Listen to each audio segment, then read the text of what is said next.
하나님 말씀 누가복음 23장 44절에서 49절까지 말씀입니다. 말씀을 받기 위한 우리의 고백을 먼저 드립니다. 우리의 형편과 마음을 가장 잘 아시는 하나님, 이 시간 주의 말씀을 받겠습니다. 말씀하여 주옵소서. 주님의 모든 말씀에 즉각 순종할 수 있도록 주님의 크신 사랑으로 나를 회복시켜 주소서. 아멘. 누가복음 23장 44절에서 49절까지 말씀을 교독하겠습니다. 하나님의 말씀입니다. 때가 제6시쯤 되어 해가 빛을 잃고 온 땅에 어두움이 임하여 제9시까지 계속하며 성소의 휘장이 한가운데가 찢어지더라. 예수께서 큰 소리로 불러 이르시되 아버지, 내 영혼을 아버지 손에 부탁하나이다 하고 이 말씀을 하신 후 숨지시니라. 백부장이 그 된 일을 보고 하나님께 영광을 돌려 이르되 이 사람은 정녕 의인이었도다 하고, 이를 구경하러 모인 무리도 그 된 일을 보고 다 가슴을 치며 돌아가고 예수를 아는 자들과 갈릴리로부터 따라온 여자들도 다 멀리 서서 이 일을 보니라. 아멘. 여러분은 어떤 분을 지혜롭다라고 이야기를 합니까? 판단을 잘 내리는 분, 통찰력이 있으신 분, 시야를 넓게 가진 분. 성경에서 지혜롭다라고 할 때 대표적으로 사용되는 것은 미리미리 준비를 하는 사람을 지혜롭다고 하죠. 그 대표적인 이야기가 열처녀 비유에서 기름을 미리 준비한 슬기로운 5처녀, 준비하지 못한 또 나머지 5처녀. 그래서 성경은 준비를 미리미리 할 때 지혜롭다라고 이야기를 합니다. 그렇게 하고 생각해 보니까 어렸을 때 학교에서, 요즘은 안 그러지만 손바닥에 선생님이 매를 때리는 경우 대부분 준비물 안 갖고 온 애들 때렸던 것 같고요. 시험을 앞두고 시험을 공부한다는 것도 준비지요. 여러분, 결혼을 앞두고 준비하는 걸 뭐라 그러죠? 혼수. 그런데 결혼 준비에 가장 필요한 건 뭐예요? 혼수보다? 신랑. 예. 신부. 21세기를 들어서면서 지금 우리나라에서 사람들이 가장 절실하게 준비를 이야기하는 부분이 있습니다. 그것은 노후 준비입니다. 우리는 늙는데 오래 살기 때문에 바로 그 시간을 준비해야 된다.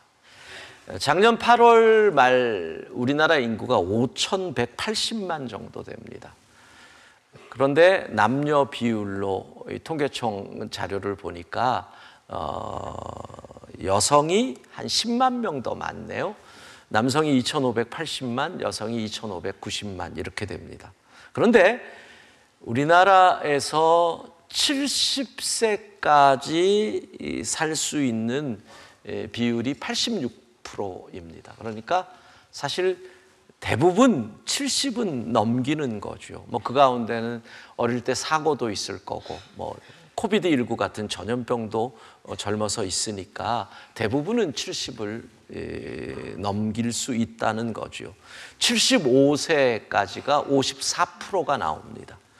그러니까 절반은 75세는 넘기는 겁니다. 근데 80세 넘기는 비율은 그때부터 조금씩 떨어집니다. 30%, 85세가 15%, 90세가 넘어가는 경우가 5%입니다. 그러니까 90을 넘기셨다는 것은 상위 5%에 속하는 겁니다.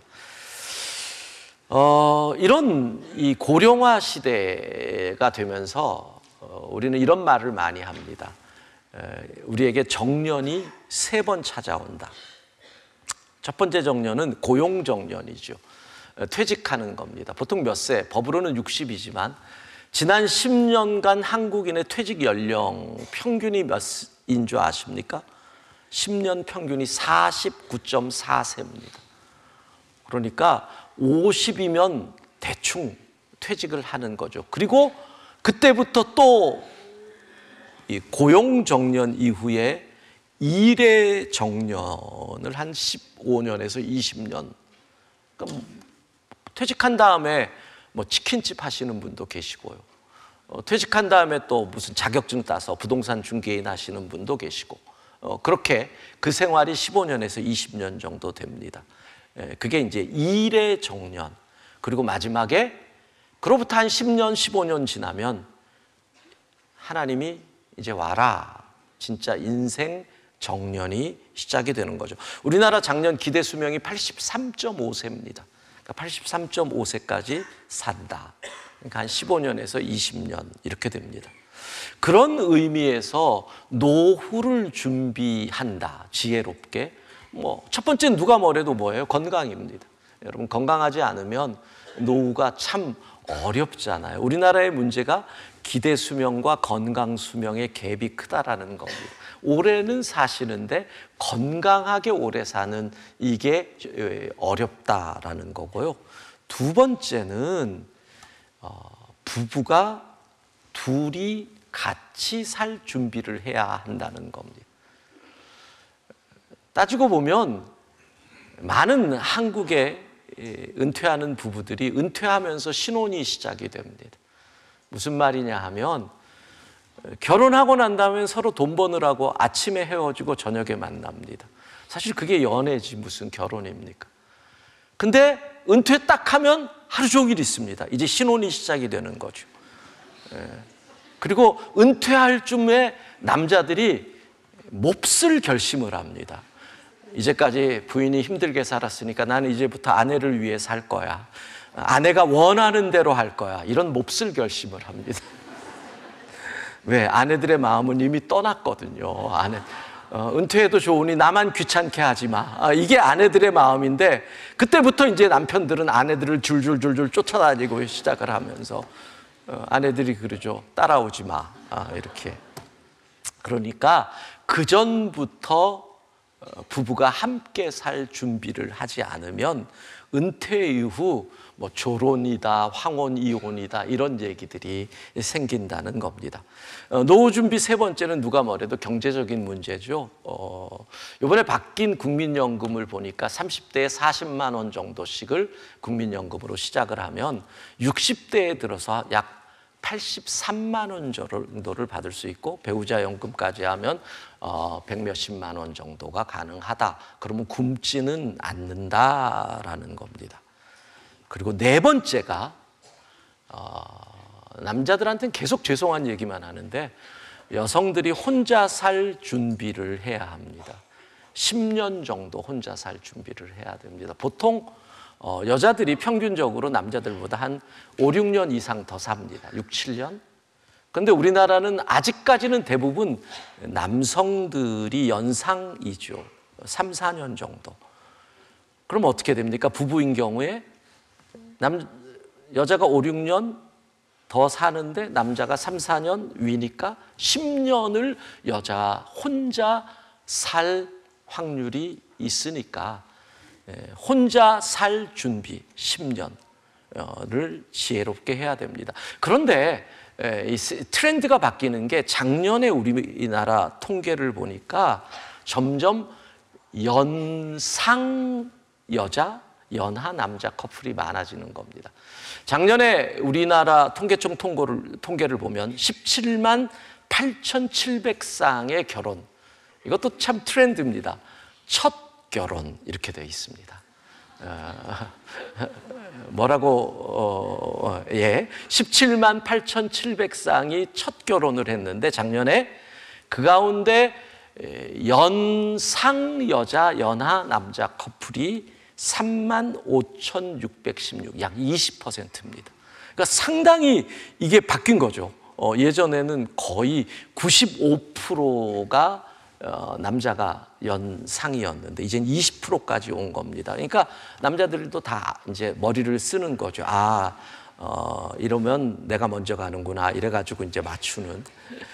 이렇게 우리는 준비를 하며 살아야 합니다. 자, 무엇을 어떻게 준비하는 것이 잘 준비하는 건지 예섬집 마지막 시간입니다. 영상 보고 설교를 이어가겠습니다. 써니야, 회사는 좀 어땠어? 아, 몰라. 너무 힘들어. 그래도 이렇게 오빠랑 떡볶이 먹는 게 내 낙이야.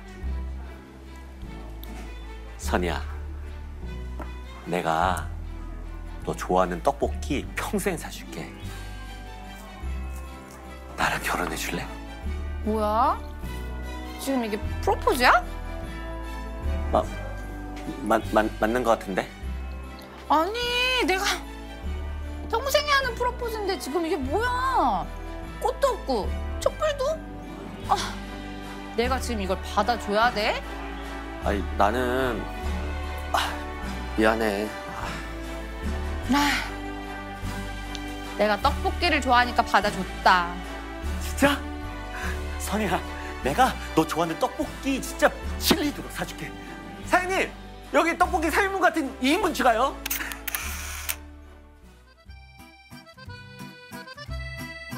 오빠, 내가 결혼 준비 체크리스트 쭉 뽑아놨거든? 그래.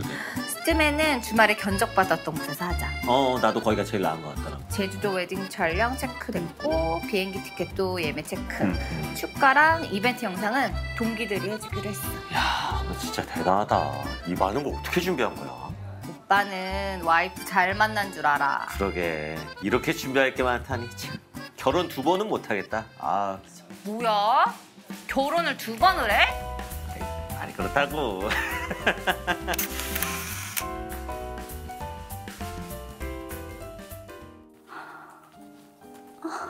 자기야 왔어? 자기야, 성장 동영상은 Y 스튜디오로 하자. 좋아. 나도 거기 마음에 들더라. 아 참, 자기 영어 유치원 되게 걸어놨지? 그럼 오전 내내 접속이 안 돼가지고 진짜 피 말리는 줄 알았거든. 잘했어. 해냈지. 그럼 베네 쪼고리랑 기저귀 유축기, 그렇지. 젖병 분유 다 했고. 아 맞다, 우리 돌잔치 장소도 예약해야 돼. 벌써? 얘기 나오지도 않았는데. 인기 있는 곳은 1년 전부터 해야 된대.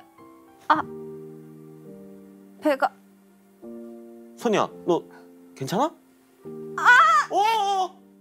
많이 아파? 너무 아파, 오빠. 알겠어. 기다려봐. 내가 119에다가 지금 바로 전화할 테니까 119가... 아니! 선이야, 119가 전화번호가 뭔지 알아, 혹시? 119! 맞아.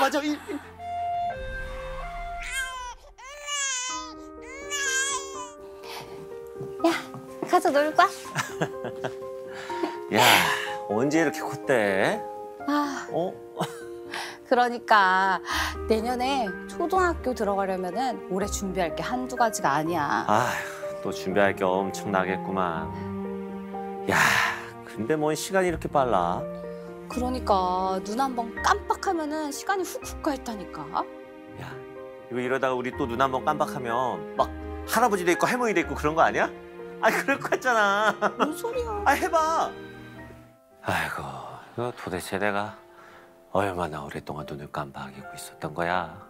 정신 좀 차려봐요. 여보, 난 말이야, 당신이 이렇게 미리미리 항상 준비를 해줘서 우리 인생이 그 큰 탈 없이 여기까지 올 수 있었던 것 같아. 그러게요. 그런데 뭔가 좀 놓치고 있는 게 있는 것 같아. 놓치고 있다고? 죽음 말이에요. 이제 우리 나이도 언제 갈지 모르는 나이인데 미리 준비해야 되지 않을까요? 뭐 준비할 게 있나. 그 죽으면 다 끝인데. 난 말이야, 이게 당신 손 꼭 잡고 살다가 그 같은 날 같이 죽는 게 내 소원이야. 그러다 죽음이 끝이 아니면 어떡해요? 우리가 모르는 뭔가가 있다면요. 그것도 준비해야지요. 미안. 예배 늦었지. 얼른 가자. 여보, 나도 교회 가고 싶어요. 갑자기 교회는 무슨... 이러다가 우리 둘 중에 누가 먼저 가기라도 하면 어떡해요? 그 쓸데없는 소리 좀 그만하고 갑시다. 내가 당신 좋아하는 떡볶이 사줄 테니까 그거 먹으러 가자고. 아이고. 여보, 이렇게 준비 없이 혼자 떠나가 버리면 나는 어떡하라고? 나는 아직 당신을 떠나보낼 준비가 안 됐는데 나는 어떡하라고?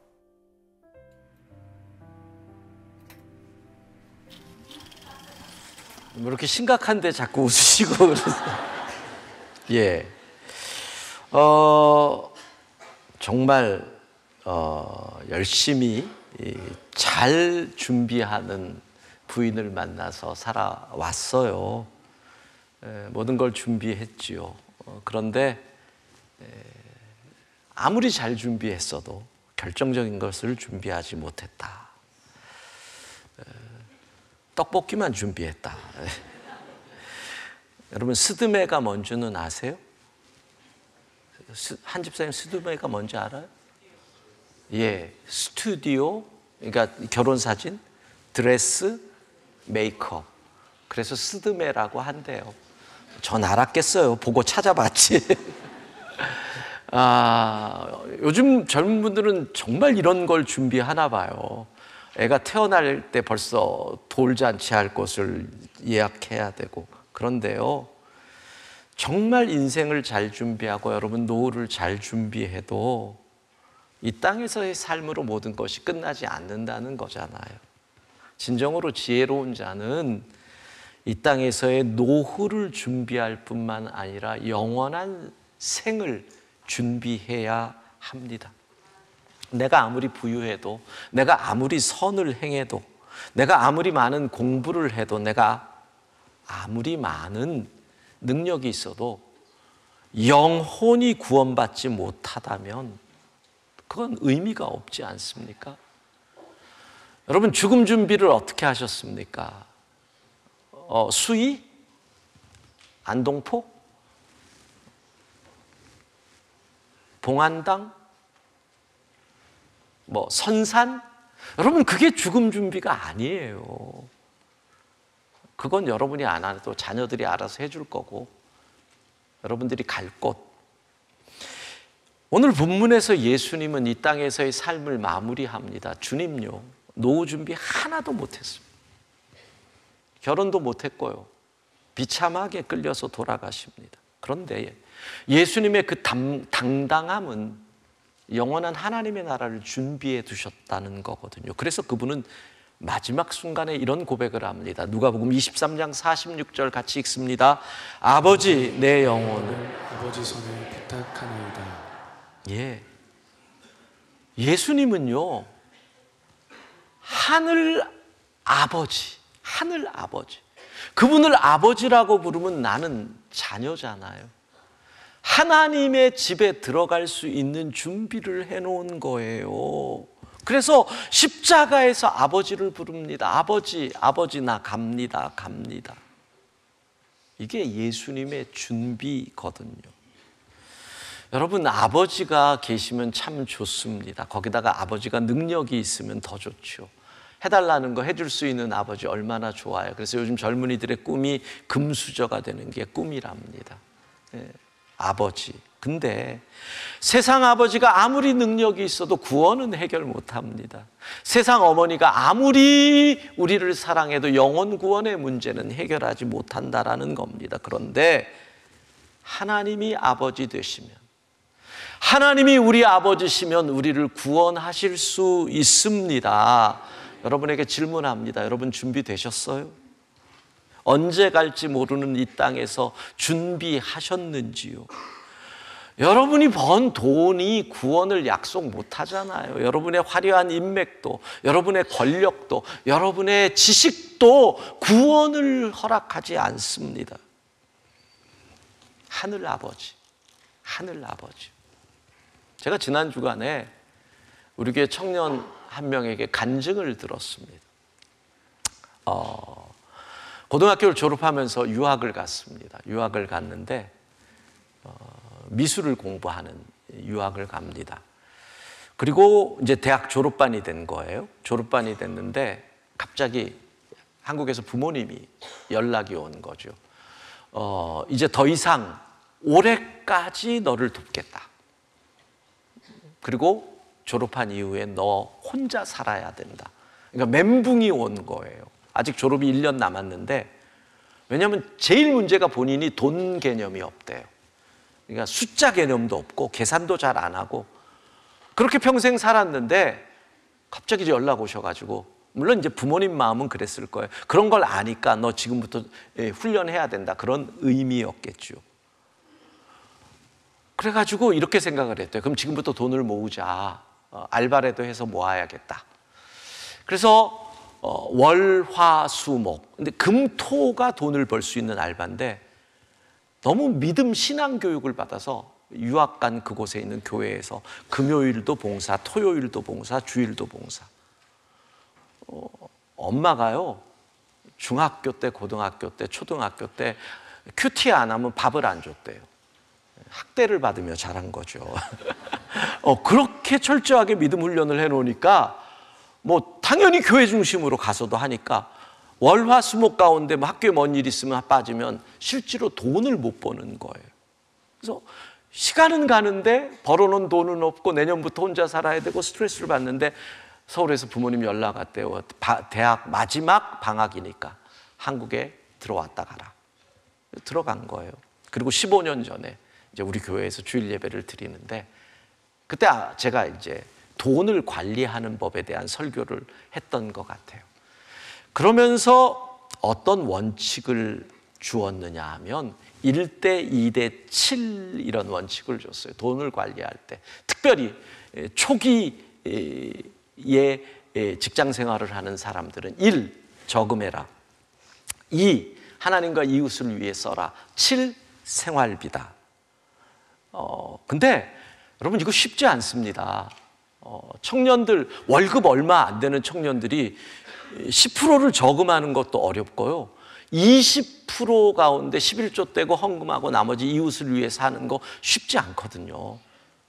그러나 나중에 여유가 있어 보세요. 이렇게 살다 보면 그렇게 됩니다. 여러분 2대 3대 5도 되는 거. 2대 3대 5도 되는 거. 2는 저금하고 3으로 하나님 나라와 이웃을 위해 쓰고 5로 생활할 수 있게 되는 거예요. 저는 여러분들을 위해 축복합니다. 여러분들이 1대 7대 2로 살 수 있는 그런 은혜가 있기를 바랍니다. 보세요. 그게 뭐가 어려워요. 1. 1000억 벌어보세요. 1. 100억 저금, 200억 생활비, 껌값이지 뭐. 700억 하나님 나라와 이웃을 위해서 베풀고. 그러니까 내가 하나님이 복을 많이 주시면 진짜 1대 2대 7이 아니라 1대 7대 2로도 살아갈 수 충분히 있다는 거예요. 근데 이 말씀이 이 청년에게 그때 25살 나이에 팍 하나님의 말씀으로 꼽혔대요. 그래서 프랑스로 돌아가는 비행기에서 자기가 1대 7, 2대 7이라고 쓰면서 하나님 내가 이렇게 살겠습니다.